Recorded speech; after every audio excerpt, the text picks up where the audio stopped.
On November 15, 1968, Russell Jones was born in Brooklyn, New York. Russell Tyrone Jones, better known as Old Dirty Bastard or ODB, was an American rapper and producer. He was one of the founding members of the Wu-Tang Clan, a rap group primarily from Staten Island, New York, which first rose to fame with their 1993 debut album, Enter the Wu-Tang.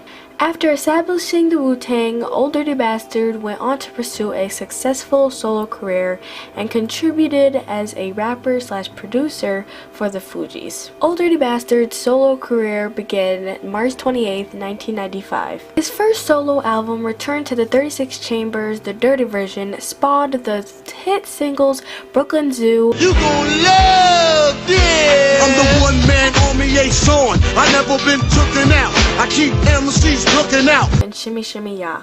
Yeah, baby, I like it raw. Shimmy, shimmy, y'all, shimmy, yeah, shimmy, yeah. Give me the mic so I can take it away. Which helped push the album to platinum status. In the same year, ODB collaborated with Mariah Carey for the Fantasy remix. Yo, New York in the house. It's Brooklyn in the house. Right. Me and Mariah go back like babies with pacifiers. Right. Old dirt dog, no liar. See you with the.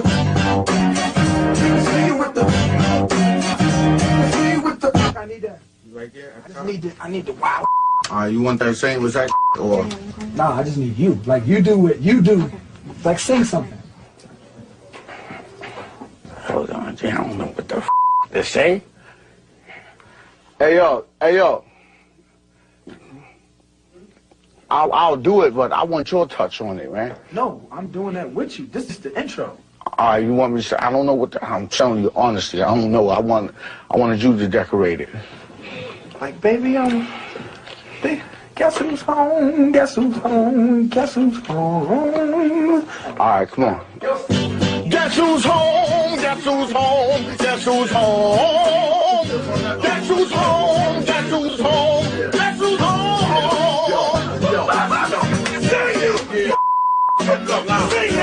In 1993, ODB was convicted of second-degree assault for an attempted robbery, and in 1994 he was shot in the abdomen following an argument with another rapper.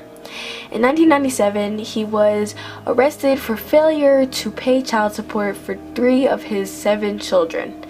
In 1998, he pleaded guilty to attempted assault on his wife.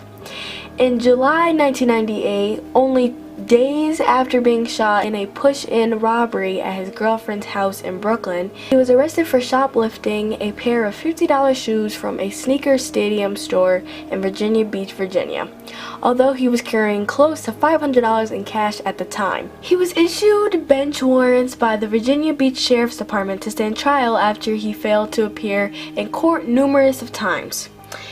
He was then arrested for criminal threatening after a series of confrontations in Los Angeles a few weeks later, and was then rearrested by similar charges not long after that.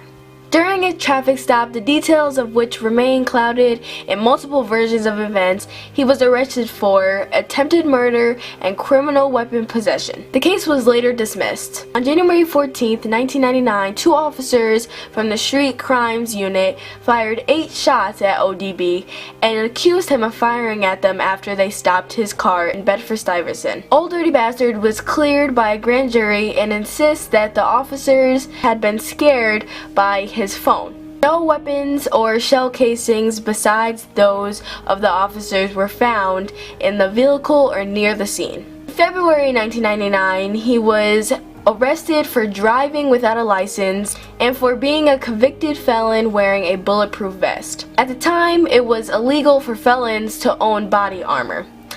Back in New York, weeks later, he was arrested for drug possession of crack cocaine and for traffic offenses. With multiple cases in the past and present, he was arrested with marijuana and 20 vials of crack. In October 2000, he escaped from his court-mandated drug treatment facility and spent 1 month as a fugitive. He then appeared on stage at the Hammerstein Ballroom in New York, drinking from a bottle at the record release party for the W, the third Wu Clan album. In late November 2000, while still a fugitive, he was arrested outside a South Philadelphia McDonald's after he drew a crowd while signing autographs. He spent several days in a Philadelphia jail and was later extradited to New York City.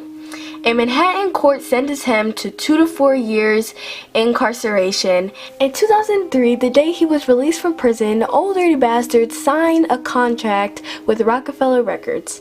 Living at his mother's home under house arrest and with a court-ordered probation, he used his criminal record to title his VH1 special Inside Out, Old Dirty Bastard on Parole. He also managed to record a new album, originally scheduled to be released through Dame Dash Music Group in 2004. Check out my man, the ODB is in the house. I'm just to let y'all know, man, that everything is real and it's a positive thought and elevation to be created in such stimulated positive eardrums that fly all through America. See, America is happy to be here. See, but I am the controller. I am the old dirty bastard of this So when you see what you see what you get, what you get, what you see is what you get, what you see. Tell us so simple. It don't be so simple. What is the G building? Well, the G building, man, is where, you know, most people that's undetected with themselves. See, the creation of everything that started from the origin of rap, you know, you had, you know, people that was not like me. That's why I had explained the G building, because only roll with crazy people, only battle crazy people. You know what I'm saying? So when I said the G building, I just said the G building. And now you understand. On November 13th, ODB collapsed at approximately 4:35 p.m. after complaining of chest pains while working at the old Wu-Tang Clan studios on West 34th Street in New York. The sad thing about it is it was just 2 days before his 36th birthday. You actually got to hang out with ODB in the studio with the rest of Wu-Tang. We was kind of hanging out. He was smoking a lot of drugs. So he got it. The last time he was here, he got as high as he could ever get. And how soon after that did he pass? That night. He got as high as he could ever get, and he told me to sit there and watch him. Eye to eye. We did that. Then that was it. I'm about 13, 15. Okay, so you know, 14, 15 years old. And your dad actually tells you to watch him while he's smoking. Yeah. The official cause of death was a drug overdose. An autopsy found a lethal mixture of cocaine and the prescription drug tramadol. So I would just like to say rest in peace to Old Dirty Bastard.